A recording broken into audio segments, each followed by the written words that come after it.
Hi everybody and welcome back to another episode of Daily Dose of MUET with Madam Audrey, and this is my YouTube channel.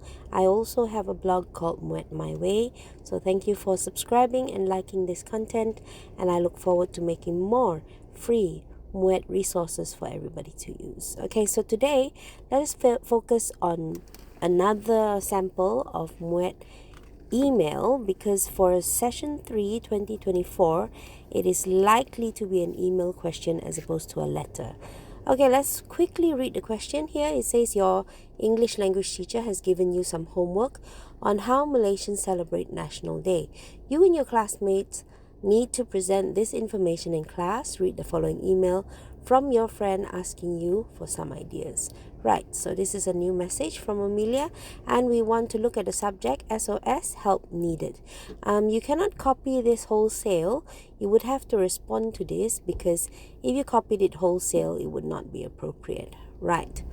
So let's look at the name given. Hi Patsy. So you quickly read the entire email to get the gist of it, right? So it says that how was your weekend? Yeah. Did you go shopping with your mum? To which the response in the notes is no. Have you finished your homework? I know that you already had an idea what to present for your English language project. Please share with me. As for me, to be honest, I have no idea of what to present on how to celebrate National Day. Can you help me, as I want to do well for this project? Honestly, I'm very worried. Do you think we can meet up so that I can ask you more questions? Let me know soon. And that's a signed email. Right. So very quickly we read it because we only wanted to get the gist of it. All right. So after doing that, the first thing they need to do after reading it for the gist is to number each part of it. So I've already told you in a previous lesson that we should have 10 content points. Again, this is my style of marking, my way style of marking, and I find it very useful for the students to be able to number each part of the email so that you don't miss out the important points. Okay, so number 1 is hi Patsy. Number 2, how was your weekend? Number 3, did you go shopping with your mom? Number 3, have you finished your homework? So a lot of students might forget to respond to the even numbers, number 2, 4, 6, 8, and that is detrimental because you will not be able to score for the entire paragraph or section if you miss out the even numbers, right? So you cannot directly answer using the notes. Instead, you have to respond to the even numbers, and then only you can get the marks for the next section. Okay, so we have number 6, and when you have suggest to, you have 7A, 7B. Number 8 is you have to respond to I'm very worried, and number 9, do you think we can meet up so that I can ask you more questions? Number 10, you respond to hope you can write soon. Okay, good job. So this is the closing statement, and you look carefully again at all of these 10 points, and you will realize that answering using just the notes is not good enough, and you have to make sure that you respond to the even numbers, especially number 2, 4, 6, 8, because all of these are interlinked. If you do not respond to number 2, you cannot get the point for number 3. If you do not respond to number 4, you cannot get the point for number 5. Alright, so for each statement or part, you need to highlight in green the content. So this is the thing that we want to focus on, the content itself. So green for me refers to the content. So each of the numbered items, you have a green color. And then you have pink color. Actually, I'm going to change this to yellow because this is the context. If you say you're going shopping but you did not mention with your mum, then I would not be able to give you the marks for that section as well. And make sure that the response is no, the pink highlight, because no is actually the gist of the idea. If you answer yes, then clearly you did not understand the instruction. For the second part, you have the green part for finished, but the context itself is your homework. Okay, so you can't say yes, I have finished, but you need to complete the sentence by saying yes, I have finished my homework. Otherwise, we don't know what you have finished, and therefore the context is incomplete, even though you did try to respond to the content. Then the next part, another context that is important is our English language project. So you're going to share about this context. So you can't just say, I think we need to do something for our project. You can't just say project. It needs to be specific to English language project. So therefore, you have to tell Amelia, and I highlighted tell for pink color to note that it is part of the required notes. Okay, so what is the green one? So it should be share, which is the content. You are going to share this idea with the receiver. Okay, so you have number 6 and number 7A, 7B. All right. So as for me, to be honest, I have no idea of what to present. So you need to respond to, I have no idea, but what is the context? The context is what to present on how to celebrate National Day. Okay, so remember, don't leave the sentence hanging. You must include the context, which is literally just copying back what was written in the original email. For 7A and 7B, because they have suggested 2, I'm going to highlight this in pink, you need to be able to remember that you can't just list the points. You have to have plus R. So I'm just going to type a little note over here underneath the suggest 2, and I'm going to put there, okay, the content is about helping me or helping her, and so I'm just going to put there 1 plus R, comma 1 plus R. Why?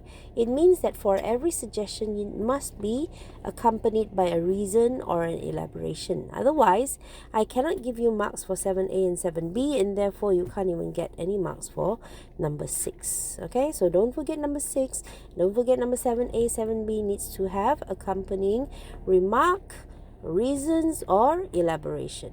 Number 8, honestly, I'm very worried, so you highlight very worried. All right, and then do you think you can meet up? So you need to identify when you can meet up, and the response is the word definitely. Even if you do not use the word definitely, you still need to be on the same page where the person is agreeing. You cannot disagree. You have to look carefully at the notes and make sure that you use the word definitely, or you use a synonym that means the same thing, which is a positive response. Okay, and at the bottom there, hope you write soon or something. You need to respond to that as well. Sorry that it's slightly out of the screen. Okay, so you get it. You can see all of these. Let me just move the screen for a second. Okay, for this part, you can see that the student did a very good job. This is actually a band 5 sample. On the side, I have written C1, 2, 3, 4, 5, 6, 7, 8, 9, 10. And I've gotten the student to create a legend. A legend means indicating which colors were used for exactly which type of content. So we have one color for content, one color for opening remark, another color for context, and one more color for the notes. Okay, so you can see clearly that the student is able to do a good opening remark here, right, followed by number 2 is answered. Okay, and then you have number 3, and don't forget, for number 3 you go shopping with your mom. So don't forget that you need to have the context, which is shopping, and it must mention with your mom. Otherwise you could be shopping with any other person. Okay, so for context, I've used blue color here, and the students can clearly identify that they have fulfilled the requirement of this section. Okay, for the next one, right, you can see that they are responding to number 4 with the correct context. So what have you finished? You have finished the homework, and then you move on to responding to sharing about the English language project. And remember again that the context is English language as stated here, because if you forget to put English language, it could be about any other project, and therefore that makes it not specific enough, and therefore we cannot give you the marks. Okay, so the project you should explain very well, and if it's clearly stated, we can award you the mark for that entire section. Next one is you need to respond to number 6 first. If you do not respond to number 6, then we cannot give you 7A and 7B. So if you look just at the 2 pages side by side, you can see that the student fulfills all the requirements, as answered all the even numbers, number 2, number 6, number 8. It's important that you respond to that before you write a response for the notes given.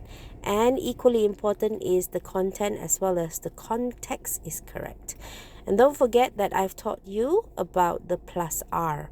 So basically, you can't give suggestions by just listing the ideas only, but you need to have the explanation. So you notice here the pink color is the point followed by the explanation, and I've written there plus R. Okay, and then it says there besides, that's a good connector, and then the pink color, which is the content, and then there's another plus R. So literally this student has understood what I've been trying to teach the entire class. It's quite funny that this is the only student who did well and got band 5, because all the others were not able to come up with the 10 points correctly, and as soon as you lose one of the 10 points, you probably will be marked down to band 3 and below for task fulfillment.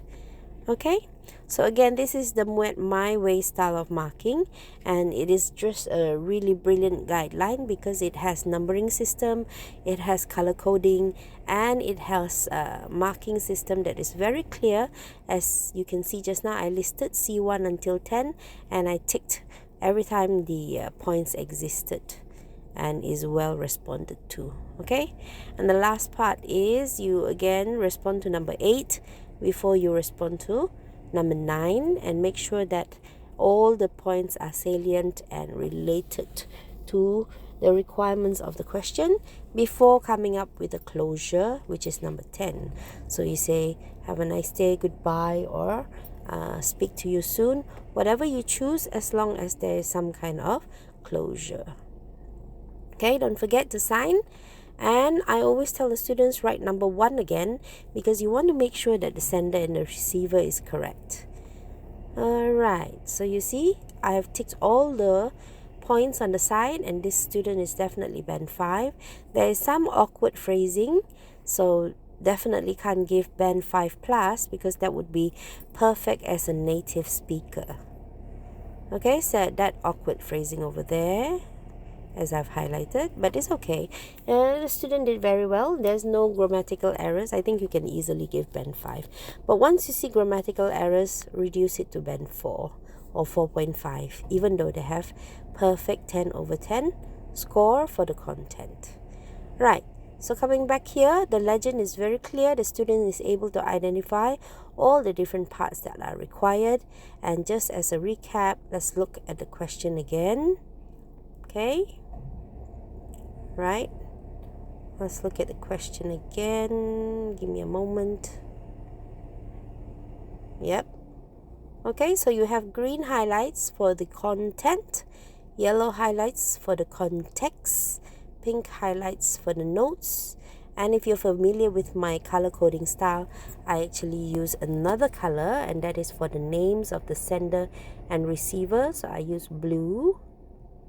Alright, and I also add a note here, okay, so that the student remembers to write the opening remark, which could be just a simple sentence that says, thank you for your email, or lovely to receive your email, or I had a blast reading your email, whatever it is, but there should be an opening remark.